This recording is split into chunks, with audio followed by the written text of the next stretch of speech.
சென்னை அண்ணா பல்கலைக்கழக மாணவி பாலியல் வன்கொடுமை செய்யப்பட்ட விவகாரத்தில் கைது செய்யப்பட்ட ஞானசேகரன் இல்லம் இந்து சமய அறநிலைத்துறை சொந்தமான கோவில் நிலத்தில் கட்டப்பட்டது என அதிகாரிகள் விசாரணையில் தெரியவந்துள்ளது.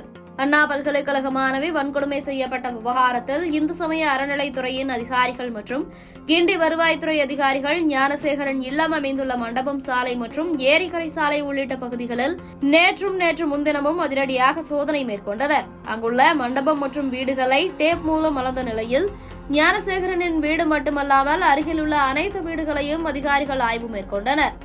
இந்த இடம் முழுவதும் திருவான்மையூர் ஸ்ரீ பிரசன்ன வெங்கடேச பெருமாள் கோவில் நிலத்திற்கு சொந்தமானது என உறுதி செய்ததை அடுத்து கிண்டி தாசில்தார் மணிமேகலை தலைமையில் அதிகாரிகள் மீண்டும் நிலத்தை அளந்தனர். இந்து சமய அறநிலைத்துறை அதிகாரி திருவேங்கடம் மற்றும் கோவில் நிர்வாக அலுவலர் நாராயணன் உள்ளிட்டோர் வீடு வீடாக சென்று சோதனை மேற்கொண்டனர். ஞானசேகரன் வீட்டை சிறப்பு புலனாய்வு குழு அமைப்பினர் சோதனை மேற்கொண்டு 2 அட்டை பெட்டிகள் முழுவதும் ஆவணங்களை பறிமுதல் செய்த நிலையில் பறிமுதல் செய்யப்பட்ட ஆவணங்களின் அடிப்படையில் சிறப்பு புலனாய்வு குழு அமைப்பினர் வருவாய்த்துறைக்கும் இந்து சமய அறநிலைத்துறைக்கும் மற்றும் மாநகராட்சிக்கும் நோட்டீஸ் அனுப்பி இந்த இடம் யாருக்கு சொந்தமானது என விளக்கம் கேட்டிருந்தது. இந்த நோட்டீஸின் அடிப்படையில் வருவாய்த்துறை அதிகாரிகள் நேற்று சோதனை மேற்கொண்டு இந்த இடம் ஸ்ரீ பிரசன்ன வெங்கடேச பெருமாள் கோவிலுக்கு சொந்தமானது என உறுதி செய்தனர்.